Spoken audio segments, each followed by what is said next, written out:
अस्सलाम वालेकुम dear students.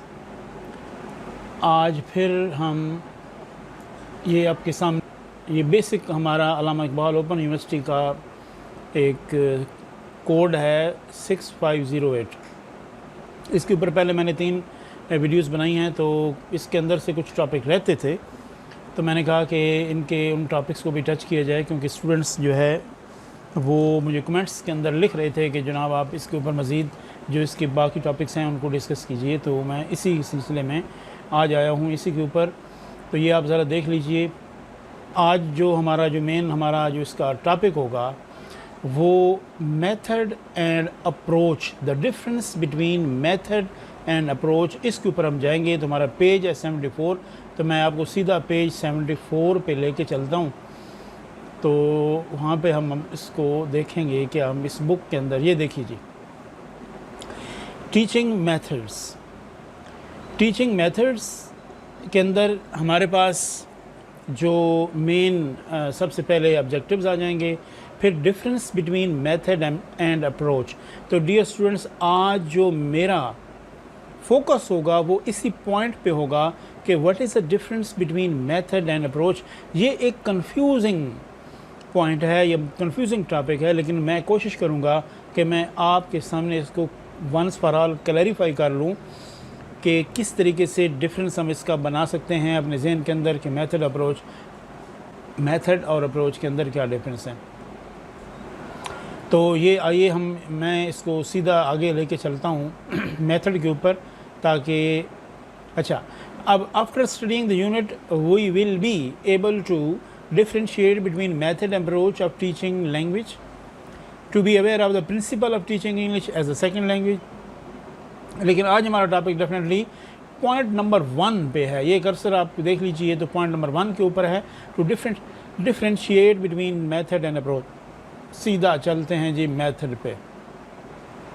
अच्छा, आपने ज़रा मेरे कर्सर के ऊपर आपने मेरे साथ साथ चलना है। तो ये कर्सर है, द वर्ड, यहाँ पे वर्क लिखा हुआ है, ये वर्क नहीं है, ये वर्ड है। The word method in general terms is use to indicate a series of directed activities that results in learning by pupils.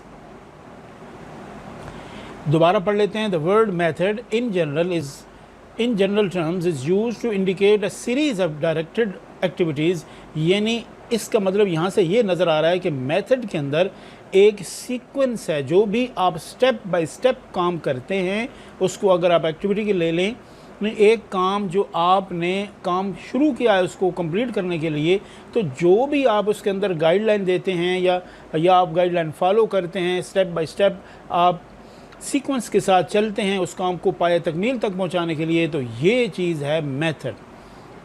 Method may be regarded as a process or procedure results in learning which when completed, यानी अब ये चीज़, ये जो यहाँ से यहाँ तक आपके जहन में सामने आ रही है ना, ये चीज़, ये 4 लाइनें, तो यहाँ से ये चीज़ आ रही है कि method has the sequence, method has the guideline, method is basically a process or a procedure to make this, to complete any task to its end।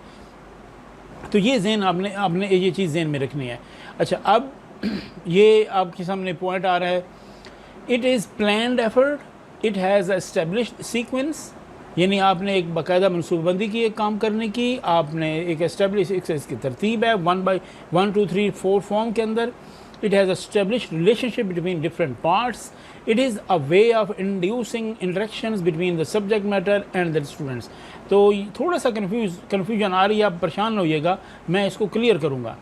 The following methods are traditional in nature, ये methods difference, ये types of method आपके सामने आ गए। अच्छा जी, अब however all these methods are relevant and applicable to the teaching of English, but these depend upon time, space, availability, कि आपके पास कौन कौन से रिसोर्सेज हैं, आपके पास वक्त कितना है, आपके पास जो क्लास है उसमें कितना वक्त आपको दिया गया है, उसके अंदर आपके पास टीचर्स कितने हैं, अगर आप एक टीचर है, 2 टीचर है किसी क्लास को पढ़ाने के लिए, टॉपिक कितने हैं, तो ये सारी चीज़ें हम देखेंगे। तो उसके बाद आप देखेंगे कि हमने भाई मेथड कौन सा लगाना है। अच्छा जी, अब हम थोड़ा सा लेके चलते हैं अप्रोच को, यानी मेथड और अप्रोच को साथ जब मिला के लेके निकलेंगे तो आपको ये बात समझ आएगी। अच्छा, अब अप्रोच तक जाने से पहले मुझे अब मैं आपको ज़रा थोड़ा सा ये कंसेप्ट क्लियर कर लूँ कि अप्रोच मेथड से पहले है। इसका पॉइंट नंबर 1 अप्रोच है और मेथड नंबर 2 पे आता है। यानी ये नहीं कि आप मेथड पहले लगा लें और अप्रोच बाद में आपके जहन में आ जाए कि जी अप्रोच तो क्लास के अंदर आप पहुँच गए तो या अब हमने अप्रोच करनी है जी अपना टॉपिक पढ़ाने के लिए। नहीं, पहले आपकी अप्रोच होगी उसी टॉपिक को पढ़ाने के लिए, और जब क्लास में पहुंचेंगे तो उस अप्रोच के बाद फिर आप मेथड यूज़ करेंगे उस टॉपिक को क्लास को पढ़ाने के लिए। तो अब ये तो एक आपके जहन में आ गई ना कि नंबर 1 अप्रोच है और नंबर 2 का पॉइंट जो है मेथड्स है। अब कुछ पॉइंट्स और भी मैं आपके जहन में रख दूँ कि अप्रोच इज़ द थ्योरेटिकल जो है ना एक नॉलेज है या एक थ्योरी है आपके जहन के अंदर कि हम इस काम को यूँ करेंगे। अब उस काम को जब आपने समझ लिया कि हमने इसको इस तरीके से करना है, तो उस पॉइंट को जब आप 1 2 3 फॉर्म के अंदर बाकायदा अप्लाई करने लगेंगे, उसको सॉल्व करने लगेंगे, तो आप एक 1 बाय 1 2 3 फॉर्म के अंदर उसको आप कहेंगे कि स्टेप बाय स्टेप वो प्रोसेस जो आप यूज़ करेंगे वो होगा मेथड। एक और पॉइंट आपके जहन में ये भी दे दूँ कि मिसाल के तौर पर हम एक टीचर जो है वो क्लास के अंदर कुछ स्टूडेंट्स को एक असाइनमेंट देता है। वो कहता है कि यार आप इस तरह कीजिए कि एक ये पीस ऑफ लिटरेचर है, अब इसको एनालाइज़ कीजिए। अच्छा, अब जब वो पीस ऑफ लिटरेचर स्टूडेंट्स को दे देता है तो स्टूडेंट्स अब क्या करते हैं, वो सोचते हैं कि यार ये मेरे पास एक टेक्स्ट आई है 2 सफ़ात की, 3 सफ़ात की, 5 की, 8 की, मैं इसको किस तरीके से एनालाइज़ करूँ। कुछ स्टूडेंट्स उसको बाकायदा इसको क्रिटिकल पॉइंट ऑफ व्यू से कहते हैं कि हम इसको क्रिटिकल अप्रोच के साथ जाएंगे, यानी या वो कहते हैं कि यार हम क्रिटिकल एनालिसिस कर लेते हैं इसका, या फिर वो कहते हैं कि यार हम इसके थीम्स निकाल लेते हैं, या फिर उसका स्ट्रक्चर, उसके जो लैंग्वेज स्ट्रक्चर है उसके ऊपर वो फोकस करना चाहेंगे। तो ये जो 3 पॉइंट्स उन्होंने निकाले ना मुख्तलिफ स्टूडेंट्स ने, टॉपिक तो उनको एक दिया गया कि आप एक पीस ऑफ लिटरेचर को एनालाइज़ कीजिए। तो कोई कहता है कि जी हम इसको क्रिटिकल पॉइंट ऑफ व्यू से देखते हैं, कुछ कहते हैं हम इसका टेक्सचुअल एनालिसिस कर लेंगे, कुछ कहते हैं जी हम इसके थीम्स को फोकस कर लेते हैं, कुछ कहते हैं कि हम सीधा एनालाइज कर लेते हैं। अब ये पॉइंट्स जो जितने 3-4 पॉइंट्स स्टूडेंट्स के जहन में आ जाते हैं तो वो बेसिकली होती हैं अप्रोचेस टूवर्ड्स द टॉपिक। अब जब वो अप्रोच एक स्टूडेंट कहता है जी मैं इसको थीम्स निकालना चाहता हूँ, तो वो थीम्स निकालने के लिए जो प्रोसेस करता है, जो तरीक़ाकार यूज़ करता है, जो प्रोसीजर यूज़ करता है, वो डेटा जो कलेक्ट करने के लिए जो तरीक़ाकार यूज़ करता है वो बेसिकली मेथड होगा। तो अब ये आपके जहन में आ रहा होगा कि मेथड और अप्रोच के अंदर क्या डिफरेंस है। तो थोड़ा सा हम इस आपकी बुक के अंदर भी हम देख लेते हैं कि the concept of approaches and the background towards the middle of 19th century the linguistic and the language teachers in British and America felt dissatisfied with the result of perennial method of translation. Perennial mean kadeem, purana, and were in search of better method of teaching foreign language. This was commonly known as the reformed or natural approach towards the teaching of languages. देख लीजिए कि language teaching के लिए उन्होंने कहा कि theoretical एक knowledge उन्होंने किया कि यार ये जो मेथड आप यूज़ पुराने कर रहे हो ना, ये पेरेनियल मेथड्स हैं, पुराने हैं, तो ये बिल्कुल जो है ना वो ओल्ड हो चुके हैं, इसके रिजल्ट्स बेहतर नहीं आ रहे। तो उन्होंने कहा कि हमारी अप्रोच मुख्तलिफ होनी चाहिए। The objective of this was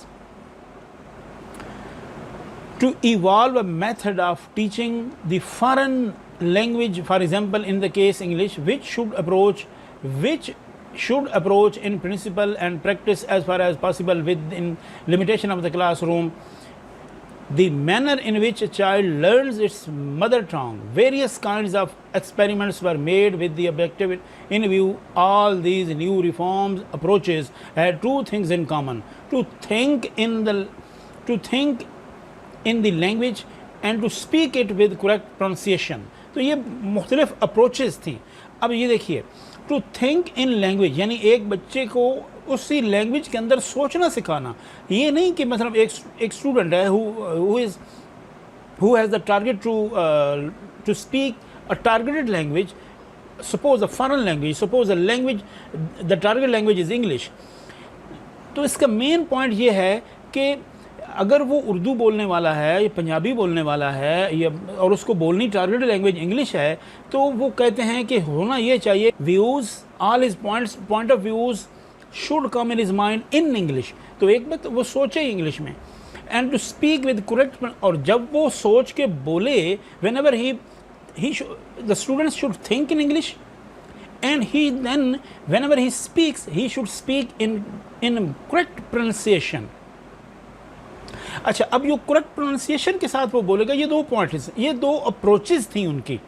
अब थिंक इन इंग्लिश करने के लिए, यानी बच्चा सोचे इंग्लिश में कैसे, वो जो तरीका, उस सोचने के लिए जो उसको एक चीज़ चाहिए सोचने के लिए, वो है मेथड।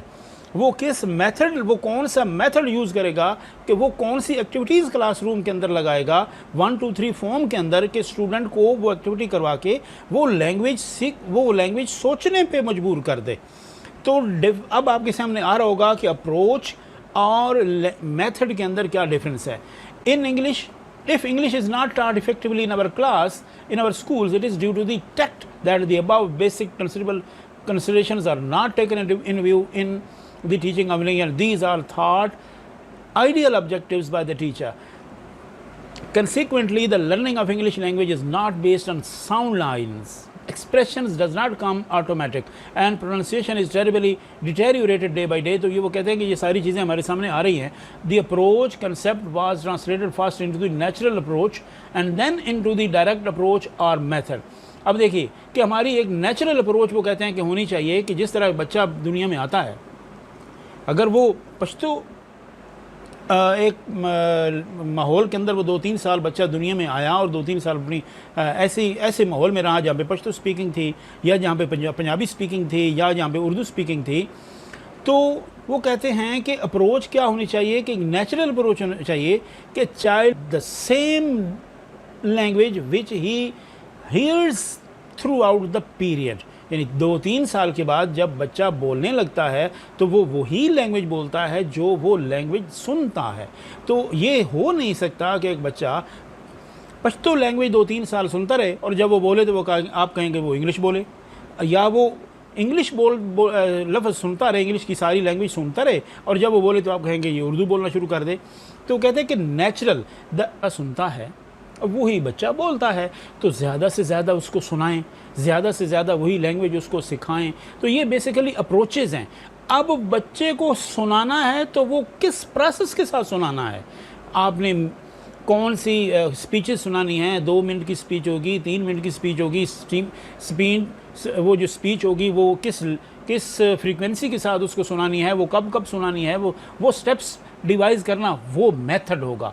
और ये सारी चीज़ों को एक बाकायदा थ्योरी के ऊपर लेके आना, जिस तरीके से ये बातें कर रहा है सारा, तो ये होगी अप्रोच। तो डियर स्टूडेंट्स, उम्मीद है आपको समझ आ रही होगी कि मेथड और अप्रोच में क्या डिफरेंस है।